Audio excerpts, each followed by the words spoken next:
Bonjour, aujourd'hui on va voir comment créer une fonction de recherche. C'est une fonction qui permet à l'utilisateur de rechercher un élément dans une liste simplement chaînée.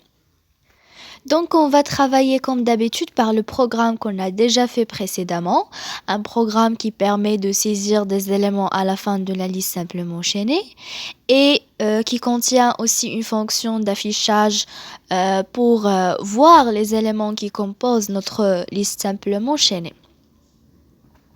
Donc la fonction de recherche de notre cas, c'est une fonction d'après son nom.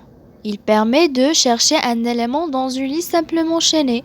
L'utilisateur doit tout simplement saisir un entier et puis on va lui dire si cet entier existe dans la liste simplement chaînée ou pas. Donc d'après son nom, il va retourner quoi? Il va retourner un élément, donc ça sera de type élément. Je vais la nommer chercher. Il reçoit en entrée bien sûr une liste plus l'entier cherché. D'accord? Donc je mets int valeur. Comme le cas de la fonction d'affichage, on a besoin d'un pointeur pour parcourir notre liste simplement chaînée. Donc ça sera temp qui sera initialisé par le premier élément qui est l.début. Puisqu'on veut parcourir la liste, on va utiliser la boucle while tant que temp différent de nul. Ça veut dire tant que on n'est pas arrivé au dernier élément, on va faire ceci. Alors, au cours de notre parcours de la liste simplement chaînée, à chaque fois on prend l'élément, on compare son contenu avec la valeur saisie par l'utilisateur.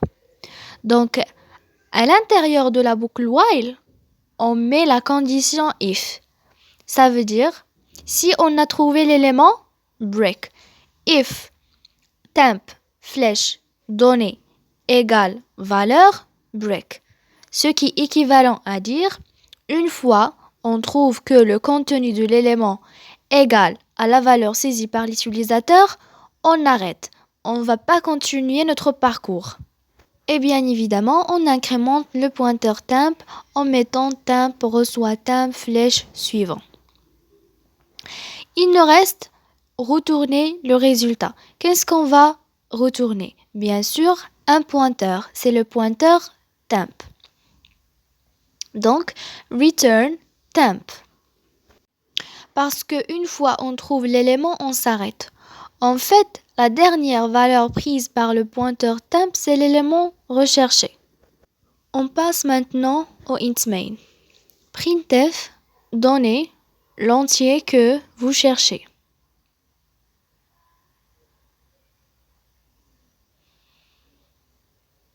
Scanf, pourcentage d, l'adresse de valeur. Valeur, c'est une variable qui stocke la valeur saisie par l'utilisateur. Alors, puisque la fonction chercher retourne un élément, donc on fait e égale chercher. Et entre parenthèses, on met notre liste qui s'appelle ma liste, puis le deuxième argument, c'est la valeur saisie par l'utilisateur. Donc ici, le premier argument sera ma liste. Je la copie ici. Et le deuxième argument, ce sera la valeur saisie par l'utilisateur. Je la copie ici. Je compile avant de continuer. Donc il n'y a pas d'erreur. Je reviens ici pour ajouter une condition très importante sur E. If E n'est pas nul. Si la fonction cherchée retourne un pointeur qui n'est pas nul, dans ce cas, je peux dire qu'on a trouvé l'élément. Tout simplement, je mets printf l'entier pourcentage d existe dans la liste. Donc ici, puisque E n'est pas nul, donc j'ai la possibilité de mettre E flèche donnée. Je peux voir ce qu'il y a dedans, à l'intérieur de l'élément. Alors sinon, else printf, j'écris le contraire. L'entier pourcentage D n'existe pas dans la liste. Alors pourcentage D correspond à l'entier recherché par l'utilisateur. Mais on doit faire attention en ce qui concerne le deuxième cas. Dans le deuxième cas, dans le else, on n'a pas le droit de mettre E flèche donnée. Pourquoi? Parce que dans le deuxième cas, E est nul. Donc on doit la remplacer par valeur parce que valeur c'est la donnée saisie par l'utilisateur. Alors on va exécuter ça.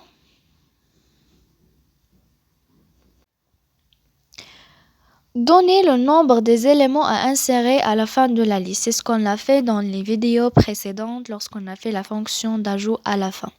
D'abord l'affichage des éléments saisis. Ensuite, on va saisir 2. Donc l'entier 2 existe dans la liste. Deuxième exemple, on saisit 5. 4, 5. Donc l'affichage d'abord et puis on va chercher un élément quelconque, par exemple 100. 100 n'existe pas dans la liste. Alors maintenant, si je vous donne un entier, je vous demande de me dire si cet entier existe dans la liste simplement chaînée ou pas, mais pas seulement ça, si je vous demande aussi de me donner la position de cet élément dans la liste simplement chaînée. Alors, c'est ce qu'on va faire dans quelques instants. La première chose à faire, la déclaration de la position de l'élément. Il est de type entier. Je l'initialise par 0. Cette variable va stocker la position de l'élément cherché par l'utilisateur. Alors, dans la première condition, avant de faire des modifications au niveau de la fonction, j'ajoute ici sa position est. Ça veut dire, on donne le message, on affiche le message, on donne la valeur recherchée, c'est E flèche donnée, et on ajoute la position de l'élément. C'est position élément. Maintenant, on revient à notre fonction pour faire quelques modifications là-dessus. La première chose à faire, c'est d'ajouter un troisième argument. C'est la position de l'élément. Mais pas seulement la position de l'élément, c'est un pointeur sur la position de l'élément. Donc ici, j'ajoute cette étoile-là. On a besoin d'un compteur de type entier. Puisqu'on veut récupérer la position, donc on doit compter le nombre des éléments qui existent dans notre liste simplement chaînée. Et à chaque fois dans la boucle, vous ajoutez l'incrémentation du compteur.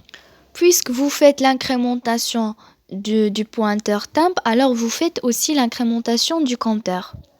Afin de récupérer la position de l'élément, on fait tout simplement position élément reçoit bien égal compteur. Pourquoi on fait ça à votre avis? Alors pour comprendre, vous prenez tout simplement le cas du pointeur temp. Lorsque la boucle while s'arrête, temp stocke la dernière valeur de l'élément. Ça veut dire c'est l'élément où on a trouvé que sa donnée correspond à la valeur saisie par l'utilisateur. Donc c'est l'élément recherché. De même, la dernière valeur prise par le compteur, c'est la position de l'élément recherché. C'est pourquoi on met position élément reçoit compteur. Ce compteur-là stocke la dernière valeur et la dernière valeur ici représente la position de l'élément qu'on cherche. Alors maintenant, il nous reste une chose qui est très importante. Puisqu'on a ajouté un troisième argument dans notre fonction cherchée, on doit également l'ajouter ici, dans le int main. C'est tout simplement la position de l'élément. Je vais l'ajouter ici. Mais puisqu'on a mis le pointeur dans la fonction, ici, on doit mettre l'adresse dans le int main. On exécute. Donner le nombre des éléments à insérer à la fin de la liste, c'est ce qu'on a fait dans les vidéos précédentes. On saisit 4 par exemple. Regardez qu'il nous donne d'abord l'affichage de la liste. On saisit 3. Alors l'entier 3 existe dans la liste. Puisqu'il existe, il nous donne aussi sa position. Alors regardez, 0, 1, 2. Donc 3 existe dans la position 2. Prenons un deuxième exemple. Dans cet exemple, on va essayer de donner un entier qui ne figure pas dans la liste simplement chaînée. D'abord, on va remplir la liste. 3 nombres par exemple. 1, 2, 3. Choisissons 77 par exemple. Soit 77 n'existe pas, donc on va pas donner sa position.